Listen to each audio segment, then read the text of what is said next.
Welcome to this explainer. Today we're unpacking something that's honestly almost hard to wrap your head around, the 2026 Venezuela earthquakes. This is a story of extreme geological forces, an overwhelming human impact, and a truly real-time global rescue response. We're going to break down exactly what happened, why it was so utterly devastating, and how the international community mobilized when every single second counted. Let's get right into it. I want you to think about 39 seconds. It's practically nothing, right? It's barely enough time to pour yourself a cup of coffee. But that was the exceptionally brief window of time between two catastrophic tremors that fundamentally altered the lives of nearly 10 million people. In just 39 seconds, the geography and the future of an entire nation were completely fractured. To understand the massive scale of this destruction, we really have to look at the hard science. Section 1, this seismic doublet. So, what does that term actually mean? Well, the crucial takeaway here is that this wasn't just one massive earthquake. It was what seismologists call a seismic doublet. This is a rare, devastating phenomenon where two high-magnitude quakes strike in super rapid succession. The first shock severely weakens structures, and then, before the dust can even begin to settle, the second shock delivers a fatal blow. It multiplies the structural damage exponentially and creates absolute panic on the ground. Here's exactly how that played out.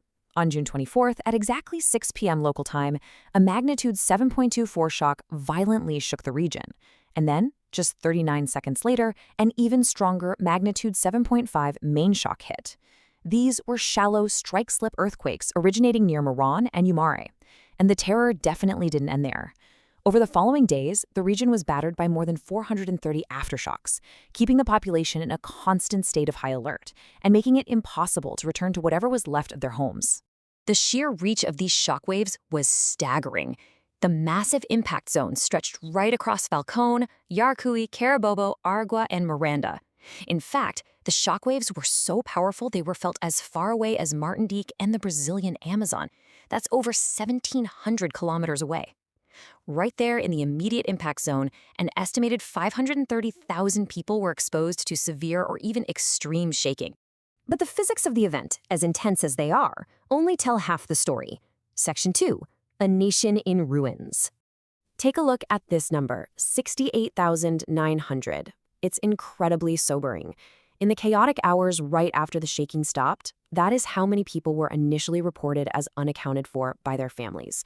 Just imagine the chaos of that, the disrupted communications, the total darkness, and the desperate search for loved ones while all the infrastructure around you is crumbling. And the confirmed toll is just devastating. As authorities were able to assess the damage, they confirmed over 1,430 people had lost their lives, with more than 3,200 injured. The UN estimated that up to 6.76 million people were directly affected by this disaster. Over 3,100 families were displaced instantly, forced out into open fields and public spaces just to avoid the very real threat of collapsing buildings.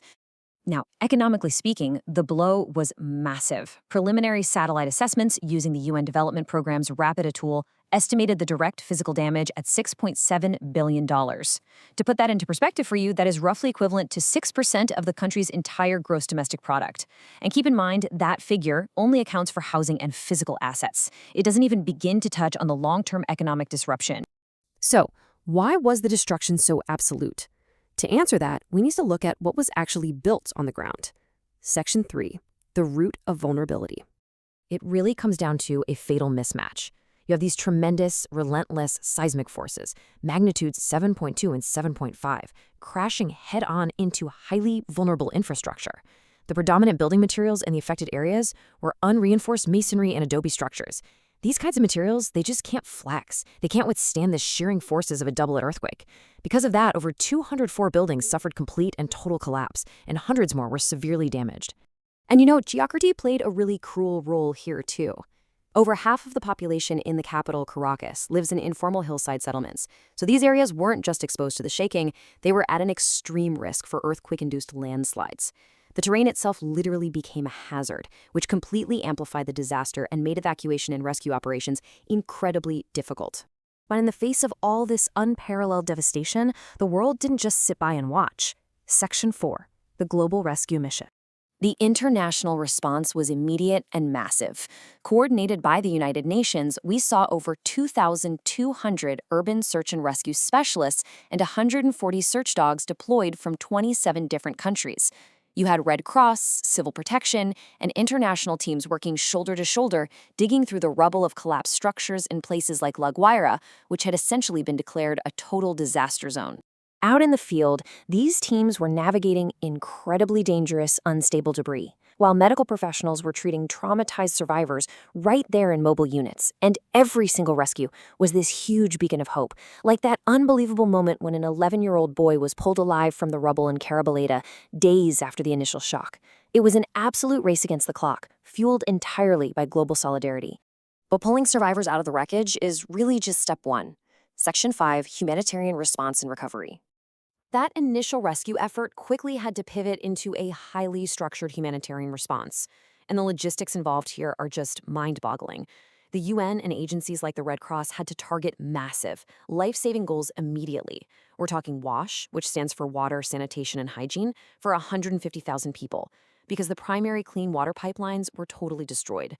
They aimed to provide emergency shelter for 20,000 displaced households, and crucially, they provided psychosocial support to help the families, the displaced, and even the rescuers themselves process the immense trauma and those terrifying ongoing aftershocks. Of course, funding an operation of this magnitude requires serious financial backing. The International Federation of Red Cross and Red Crescent Societies launched an emergency appeal targeting 55 million Swiss francs. The local health system was under extreme strain. Hospitals were damaged, some had to be completely evacuated. So these funds are desperately needed to deploy field hospitals, get critical infrastructure back online, and provide direct cash assistance to families who lost absolutely everything in those 39 seconds. There's a quote from Amy Pope, the chief of the International Organization for Migration, that really nails it. She said, "The first hours and days after a disaster are decisive. They shape everything that follows." And it's so true. The international community's rapid deployment of aid and resources in those critical early days laid a solid foundation. But honestly, it's just the very beginning of a long, long road. Which leaves us with a really critical question to think about as we wrap up. The initial response was heroic, absolutely. But the reality on the ground is stark. With damages topping $6.7 billion, vital infrastructure completely destroyed, and a pre-existing fragile economy, how can the global community sustain this level of support for the years or even decades of rebuilding that lie ahead? It's a profound challenge, and it's one that will test international solidarity long after the news cameras leave. Thanks so much for joining me for this explainer. Keep questioning and keep learning.